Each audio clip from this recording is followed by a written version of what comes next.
अस्सलामु अलैकुम वरहमतुल्लाहि वबरकातुह। मुअज़्ज़ज़ सामिईन व नाज़रीन, क्या हाल है? उम्मीद करता हूँ कि ईमान और सेहत की बेहतरीन हालत में आप होंगे। मुअज़्ज़ज़ सामिईन, मैं आपसे आज एक बहुत ही ख़ूबसूरत ईमान अफरोज़ वाक़या शेयर करना चाहता हूँ। तवज्जो से समाअत फ़रमाएँ और इस वाक़े में जो कुछ समझाया गया है उसको समझने की कोशिश करें। हज़रत इमाम मालिक रहमतुल्लाहि ताला अलैह, आपने एक ख्वाब देखा। हज़रत इमाम मालिक रहमतुल्लाहि ताला अलैह, आपके पड़ोस में एक लोहार रहता था। उस लोहार का इंतकाल हो गया।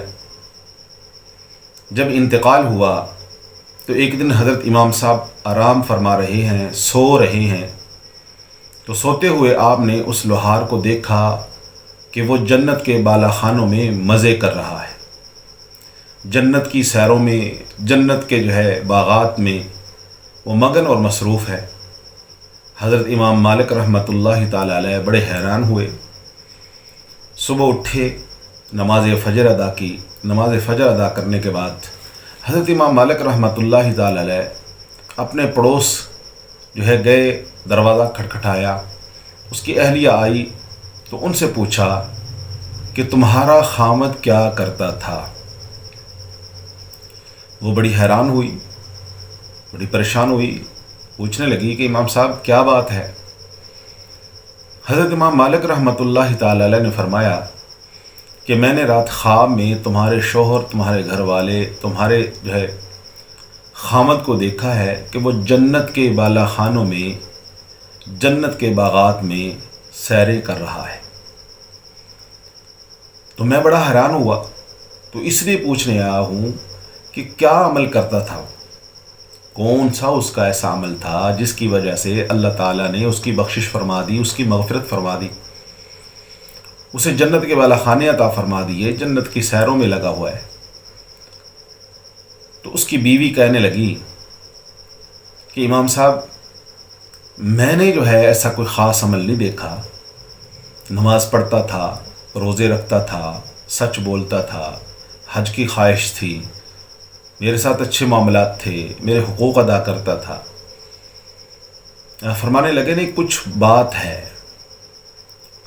तो अहलिया ने कहा कि मेरी और उसकी 30 साल रफ़ाक़त रही है और इन 30 सालों में मैंने एक बात, उसका एक अमल ऐसा देखा कि जो उसने कभी भी नहीं छोड़ा। फरमाने लगे कि कौन सा अमल? वो कहने लगी वो अमल ये है कि वो काम करता था, जब काम करते हुए वो अज़ान सुन लेता था, अल्लाहु अकबर की सदा सुन लेता था, मस्जिद के स्पीकरों से लाउड स्पीकरों से अज़ान की आवाज़ सुनता था तो अपने काम को छोड़ देता था, फ़ौरन मस्जिद में जाता था, नमाज अदा करता था, फिर आके अपने काम में लगता था।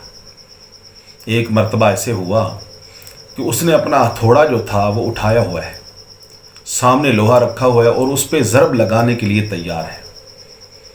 तो ऐसे उठाया और उधर से मस्जिद के स्पीकरों से, मस्जिद के लाउड स्पीकरों से अज़ान की आवाज़ आनी शुरू हो गई। तो उसने वो अपना हथौड़ा ज़रब लगाने के बजाय, आगे लाने के बजाय, उसने पीछे ज़मीन के ऊपर फेंक दिया और अपनी जगह से उठा और कहने लगा, मैं बड़ा नहीं, मेरा अल्लाह बड़ा है। मेरी मजबूरी बड़ी नहीं, मेरा अल्लाह बड़ा है। मेरा कारोबार बड़ा नहीं, मेरा अल्लाह बड़ा है। मेरी तिजारत बड़ी नहीं, मेरा अल्लाह बड़ा है। और ऐसे कहता हुआ मस्जिद की तरफ रवाना हुआ और मस्जिद की तरफ रवाना हो करके जाके मस्जिद में नमाज अदा की। एक मरतबा एक हज्जाम के पास गया, अपने बालों को बनवा रहा था। मूछें कटवाते हुए एक साइड मूछों की कट गई और एक साइड रहती थी, तो इधर से मस्जिद के लाउड स्पीकरों से अज़ान आना शुरू हो गई। جب اس کے کانوں میں اذان پڑی تو وہ کہنے لگا حجام سے بھی رک جا، وہ کہنے لگا ابھی تو آدھا کام رہتا ہے، فرمانے لگے یہ کام رہتا ہے تو رہ جائے، لیکن اللہ کا بلاوا آ چکا ہے، مجھے میرے اللہ نے بلایا ہے، مجھے میرے مشکل کشا نے بلایا ہے، مجھے میرے حاجت روا نے بلایا ہے، مجھے سانسیں دینے والے نے بلایا ہے، مجھے میری زندگی کے مالک نے بلایا ہے، اور میرا رب بلائے اور میں اپنے کاموں میں لگا رہوں؟ فرمایا کہ نہیں، کام کو چھڑوایا، ایک سائے مونچھوں کی کٹوانے والی رہتی تھی، ویسے ہی اٹھے اور اٹھ کے جا کے نماز ادا کی، نماز ادا کرنے کے بعد پھر واپس آئے اور آ کے پھر انہوں نے اپنی دوسری سائڈ کٹوائی اور باقی کاموں میں مصروف ہو گئے۔ کہنے لگی کہ میں نے اپنی زندگی میں اس کے یہ کام بڑا عجیب دیکھا، 30 سال میں نے دیکھا کہ جب بھی نماز کا ٹائم ہوتا، جو بھی کام ہوتا تھا، سفر میں، حضر میں، خلوت میں، جلوت میں، تنہائی میں، گھر میں، کام پہ، جہاں پہ بھی ہوتا تھا، جب اذان کی آواز سن لیتا تھا تو فوراً اللہ کے گھر کی طرف روانہ ہو جاتا تھا، نماز کے لیے چلا جاتا تھا۔ تو حضرت امام مالک رحمۃ اللہ تعالی علیہ فرمانے لگے ہاں، اس کا یہی عمل اس کی کامیابی اور کامرانی کا ذریعہ بن چکا ہے۔ تو معزز سامعین و ناظرین، آج میں اور آپ دیکھیں کہ کاروبار کی وجہ سے ہماری کتنی نمازیں ضائع ہوتی ہیں، کام کاج کی وجہ سے ہماری کتنی نمازیں ضائع ہوتی ہیں، سفر کی وجہ سے ہماری کتنی نمازیں ضائع ہوتی ہیں۔ آج ہم گھر میں بچوں میں مصروف ہیں، کھانے پینے میں مصروف ہیں، پہننے میں مصروف ہیں، باتوں میں مصروف ہیں، دوستوں میں گپے لگا رہے ہیں اور مصروف ہیں، اور انہی باتوں میں ہماری کتنی نمازیں ضائع ہوتی ہیں۔